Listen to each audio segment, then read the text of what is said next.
But for us to be investigated initially by the investigative body, yun ang mali. Kami na bigla ang may kasalanan. Nag-file ka sa piskal, nagreklamo ka, sinabi mo yung katotohanan sa pagnanakaw dito sa gobyerno, pagkatapos ikaw inimbestigahan, parang hindi ata tama.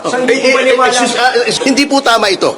This is a form of harassment, intimidation, and it intends to send a chilling effect to those na gustong magtestigo pa na kapag kayo nagtestigo, itong gagawin sa inyo. Interviewin kayo, patatawag kayo, investigahan kayo na para bagang kayo na yung kriminal.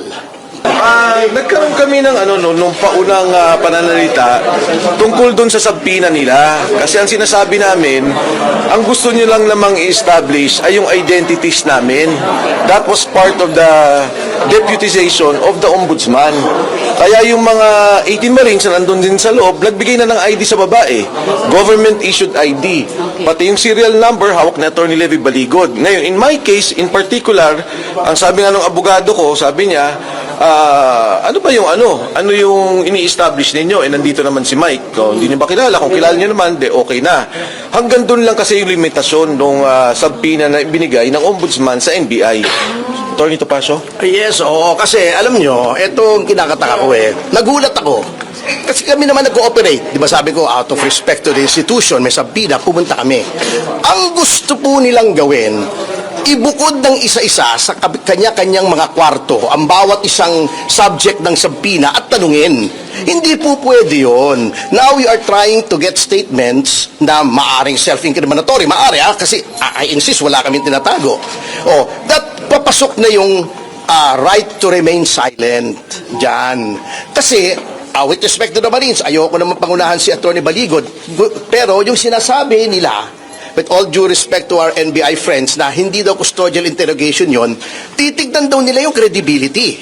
Kung sabihin nila hindi credible, is that not a crime of perjury na sasabihin nila? Di ba? Kaya very suspicious po ito and very alarming tong ginagawa nila. Na isasabina nila, i-interviewin nila isa-isa. Alam naman nila, isa lang ang abogado ng 18. Sabi ko nga sa kanila, ano bang partisipasyon ng aking kliyente? He was not mentioned in the subpoena. Hindi naman siya inirereklamo. Sabi ko, kung talagang gusto nyo mag-imbestiga, bakit hindi nyo ipatawag? Yung itinuturo, ba't yung nagtuturo ang ipinatatawag nyo? At i-interview nyo isa-isa para bang sila gumawa ng krimen? Hindi po tama ito. This is a form of harassment, intimidation, and it intends to send a chilling effect to those na gustong magtestigo pa na kapag kayo nagtestigo, itong gagawin sa inyo. Interviewin kayo, patatawag kayo, investigahan kayo na para bagang kayo na yung kriminal. Ang assertion ko kanina, ang sinasabi ko sa kanila, of course, sinasabi ka namin yung NBI ay isang respetadong institusyon at kami nananalig sa NBI. Pero ang tanong ko, kung ini-establish lang yung identity ng mga tao, de-establish nila. Kasi kung tatanungin nila yung mga tao, sabi nila kasi hindi, may karapatan kaming imbestigahan yung iba pang labas doon sa deputization. Sabi ko nga, crime to Wala namang kaso itong mga taong to. Now, if you insist that there is a crime, dapat imbestigahan yung tinuturo nila sa affidavit dahil yun yung krimen. Di ba dalawa yung investigasyon na ginawa ng NBI dati, yung Napoles case at saka yung PhilHealth scam. So if that is the case, ipatawag nila yung tinuturo. Attorney Topacio also insisted on that.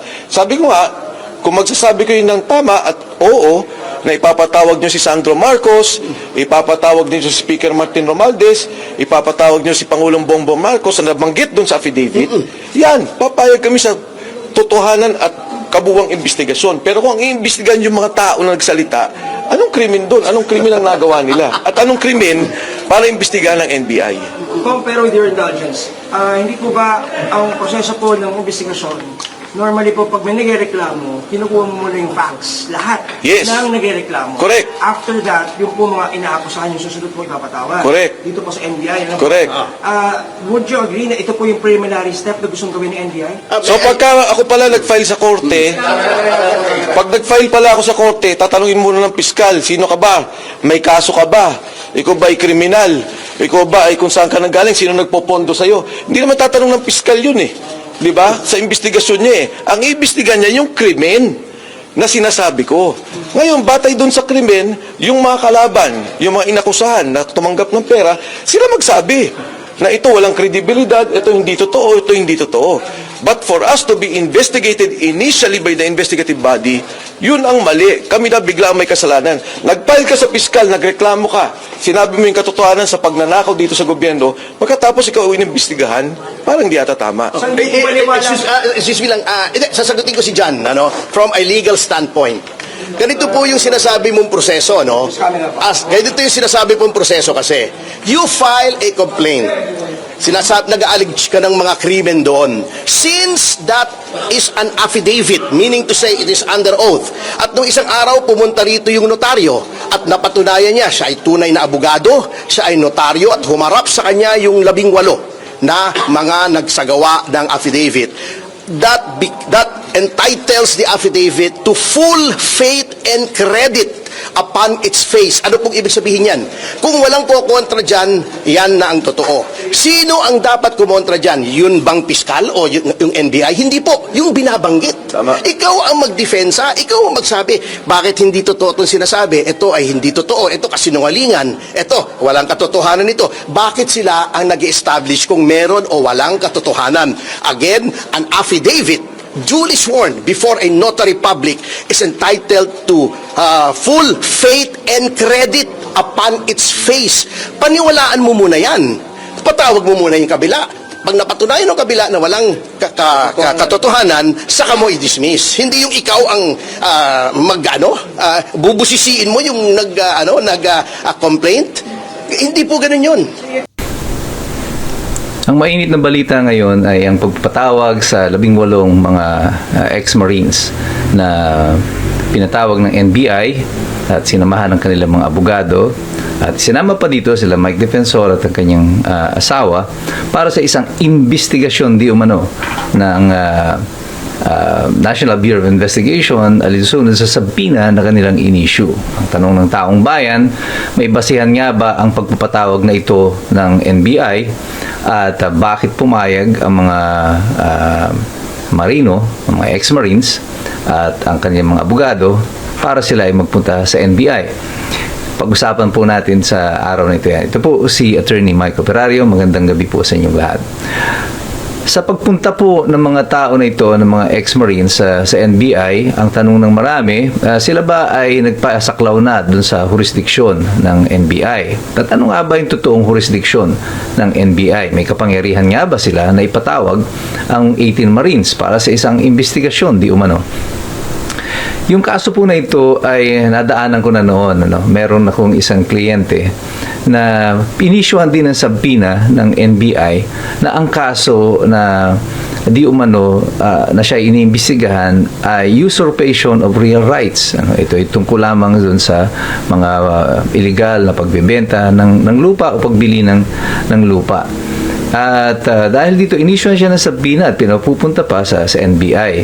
Ang suspecha ko noon ay malamang yung kalaban niya, mayroong kakilala sa NBI o mayroong impluensya sa loob ng ahensya at pina-issuehan siya ng sabina. At bakit ko sinabi yon? Sapagkat hindi po saklaw ng jurisdiction ng NBI yung ganong klase ng mga kaso, yung usurpation of real rights. As a matter of fact, under Section 5 ng Republic Act number 10867 o yung NBI Modernization Act, limitado po ang jurisdiction, ang original jurisdiction ng NBI. Under Section 5, meron lang po silang jurisdiction on human trafficking cases in airports in the Philippines, extrajudicial killings committed by state security forces against media practitioners and activists, and killings of justices and judges, violations of Republic Act number 10175, otherwise known as the Cybercrime Prevention Act, cases referred by the Interagency Anti-Graft Coordinating Council, violations of the anti-dummy law, cases involving threats to security or assaults against persons of the President, Vice President, Senate President, Speaker of the House of Representatives, Chief Justice of the Supreme Court. Transnational crimes pursuant to existing international agreements, identification of dead victims in case of mass fatality incidents caused by natural disasters, and violation of commercial, economic, and financial white-collar crimes. Exception lamang po dito ay kung mayroon mayroong specific na kautusan ang Presidente sa pamamagitan ng Department of Justice Secretary na mag-conduct ng investigation when public interest so requires. Sa kaso po ng mga 18 Marines here,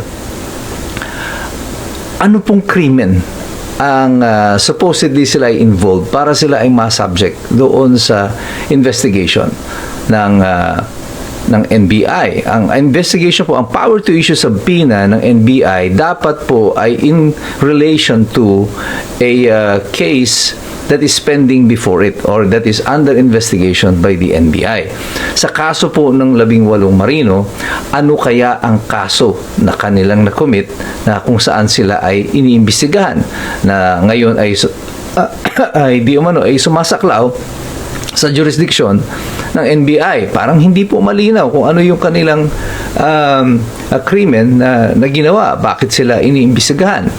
Kung mayroon naman pong krimen na sila ay nagawa, pinagsususpensyahan at sila ay iniimbestigahan, this will be in the nature of a custodial investigation, or investigasyon kaugnay sa anumang krimen na kung saan tama si Attorney Topacio na pwedeng i-invoke ng mga marino ngayon at ng iba pang mga pinatawag ng NBI yung kanilang right to remain silent. Kaya itong investigasyon ng NBI, apparently, ang purpose nito, I think malinaw ito sa lahat ng mga Pilipino. Kahit na yung kumakampi kay BBM o sa administrasyon at yung mga laban sa administrasyon, lahat malinaw sa kanila na ang purpose ng investigation na ito is to harass yung mga 18 witnesses. At yung 18 witnesses na ito na nagsasabi na mayroong katiwalian na nangyari doon sa distribution o yung mga kickbacks tungkol dito sa flood control projects. At kaugnay nito, meron pang hiwalay na supposedly investigasyon ang ombudsman. At ang iimbestigahan, hindi yung aligasyon doon sa affidavits ng 18 marino. Ang iniimbestigahan, kagaya ng ginagawa ng NBI, yung mga testigo, yung mga nagsasabing may katiwalian nangyari. At dito nga po sa Pilipinas, kakaiba, kung sino yung mga nagrereklamo, kung sino yung mga testigo, sila yung iniimbestigahan. Ayon nga sa isang post, an old quote, kapag daw sa isang lugar ang mga nagsusumbong ng krimen ang iniimbestigahan at hindi ang mga kriminal, alam mo na yung nasa gobyerno ay siya ring mga kriminal. Sa sitwasyon po na ito, parang hindi na maitatanggi ng pamahalaan na ang kanilang ginagawa doon sa mga nagtitistigo laban kay BBM, laban sa administrasyon, ay siyang patuloy na ginigipit. Nag-umpisa ito nung magsalita si Diskaya, ang mga Diskaya, laban kay BBM. At sa administrasyon, actually, yung mga Diskaya, hindi pa nga binanggit si BBM. Nakarating pa lang sila hanggang kay Martin Romualdez. And then, boom, nagpalit ng liderato ng Senado, nawala na yung mga ibang mga iniimbestigahan, naging target na yung mga Diskaya, diniscredit na yung mga Diskaya, yung mga contractors nawala na dun sa usapan, at si Martin Romualdez nawala na sa investigasyon ng Blue Ribbon hanggang sa kasalukuyan. Si Ping Lacson pilit na tinatago sa kanyang investigasyon yung mga dapat na managot. Wala siyang pinatawag na iba pang mga in-expose pa niya ng mga contractors. Ang naging target lang ngayon, makikita nyo, is an organized and systematic demolition of the 18 Marines mula sa NBI, Ombudsman, sa Senate Blue Ribbon Committee. Ang target nila lahat yung kredibilidad ng 18 testigo. 18 testigo na nagsasabi na mayroong katiwalian. At imbis na imbisigahan yung kanilang sinisiwalat na katiwalian, ang iniimbestigahan yung mga nagtitistigo. Obviously, para sa maraming mga tao, sa aking opinion, at sa opinion ng marami na nanonood, ang stratehiyang ginagawa ng pamahalaan ay ini-intimidate ang mga witnesses, pati na nga yung abogado na nagnotaryo lang ng apidabit ng mga tao na ito ay kanilang hinaharas, pinatawag di umano sa isang investigasyon to validate, pero that is already a form of harassment. Just to tell the world, all the lawyers, pati mga abogado, mga notaryo publiko, na pag dumaan sa inyo ang isa pang kaso na kagaya nito, huwag nyo na itong nonotaryohan. Otherwise, iimbestigahan namin kayo. Kaya ngayon, aking sinasabi sa inyo, noon pa, hanggang sa kasalukuyan, ito ang aking sinasabi. Sa aking opinyon, sa aking sapantaha, sa aking pagmamasid, ang demokrasya natin is in peril. Nasa bingid ng alanganin ang demokrasya ng ating bansa. There appears to be like a silent martial law that is declared dito sa ating bansa. Ang tanong dyan, hanggang kailan kaya mananahimik ang mamamayan? Hanggang kailan mananahimik pati ang mga sundalo, mga ordinaryong sundalo na tingin ko ay naaapi sa ganitong klase ng sitwasyon? Ang mahalaga lang po dito, tayong lahat ay nakakaalam ng kung anong estado ng batas, kung ano ang ating mga karapatan, sapagkat mahirap makialam ang taong walang alam. God bless you, God bless us all. Mabuhay ang Republika ng Pilipinas.